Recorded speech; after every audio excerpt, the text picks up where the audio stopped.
Hi, Jason Wells here with MLM Complete Package, and the topic I want to cover this week in actually in MLM prospecting is proper follow-up. And the catchy phrase I have for you is follow-up isn't important, but proper follow-up is.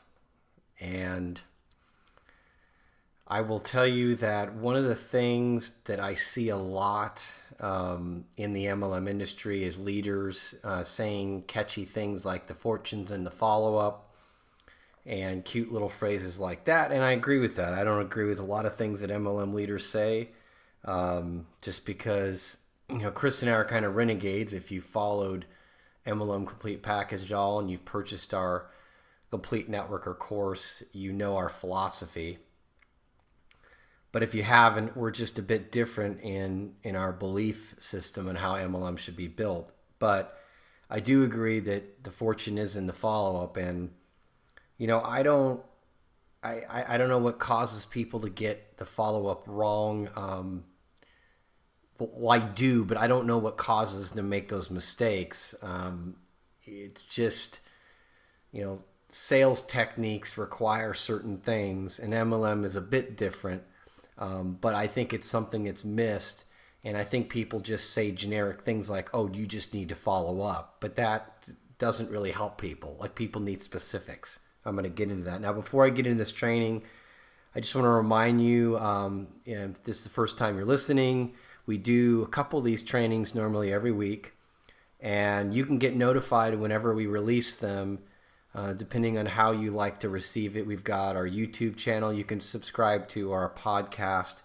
You can go to mlmcompletepackage.com/podcast to get our podcast. And for YouTube, go to YouTube/MLM and you can subscribe to our YouTube channel. So, why is follow-up such an issue in building an MLM business? And I think part of it's fear. I think some people are afraid to follow up, and that's a completely separate issue. I don't really want to talk about that here. I'll just say that fear of follow-up, which means not doing it, is often caused by not knowing what to say when you follow up. And not knowing what to say is, well, what questions do you have? And the fear of getting questions that you can't answer. And that's a whole separate issue on how to answer questions and objections or concerns. Now, the other reason that I think follow-up is messed up in this industry is that people leave the follow-up open-ended. What do I mean by that? Well, they don't set up a concrete date or concrete information for their prospect to look at it. If they have to think about something or have to review something, and so therefore we're setting up a follow-up date, then there has to be some purpose behind what they're going to do. Otherwise, your prospects were just putting you off. And listen, if a prospect isn't interested, I'd rather just, hold their feet to the fire and figure, okay, where are you at right now? Are you just not interested? Tell me what's going on here, other than giving these BS things like, oh, well, let's talk later. So here's a general rule on follow-up. Apply these situations and it'll keep you out of trouble. Your prospect should be in one of these areas. They're a yes in this conversation we're having, and they're buying your product or service, or they're joining your team. They're a no.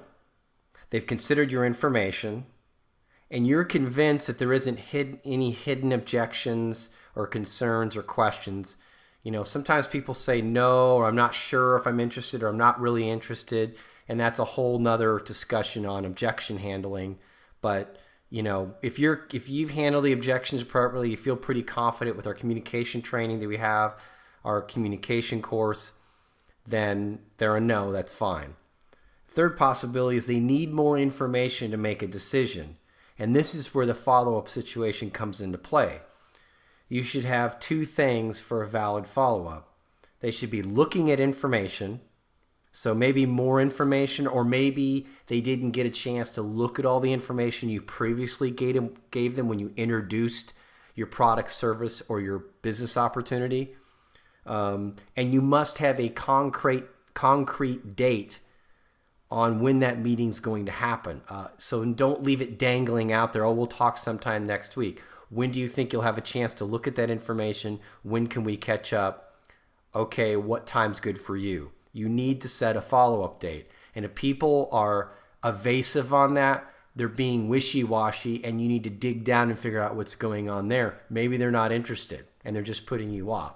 Remember, candid conversations. Your prospects will appreciate that you're having candid conversations. You avoid awkward situations down the road if you happen to know this person by just letting them off the hook. You know, not letting it be weird where you end up chasing the person because they're really not that interested. The fourth situation is kind of like the third one, but it's a variation. Analyticals sometimes don't need any more information than you already gave them in a previous conversation. Analytical personality types, and we cover this in our communication training on MLM Complete Package, they're a different group. You know, they sometimes just need more time to figure things out. They process things slower. They're more detail orientated. So in this case, I say with follow-up, you want to set a concrete date, but you may not with this group necessarily give them more information to review. They may be still mulling over the previous information that you've given them. And so as far as identifying those type of people, so you know whether they are these people that are putting you off, or these people that are legitimately just needing more time because that's how their brain works. You can, again, that's in our communication training, how to identify who these people are. The key though is understanding these people are not putting you off. They're just, and I'll often tell you that. They'll tell you, I'm interested, but I just need to look at a few more things and I need to just process it. They're a very unique group in that, you can't really push them, because if they feel like they're pushed, you'll lose them. They need their own time to think about things.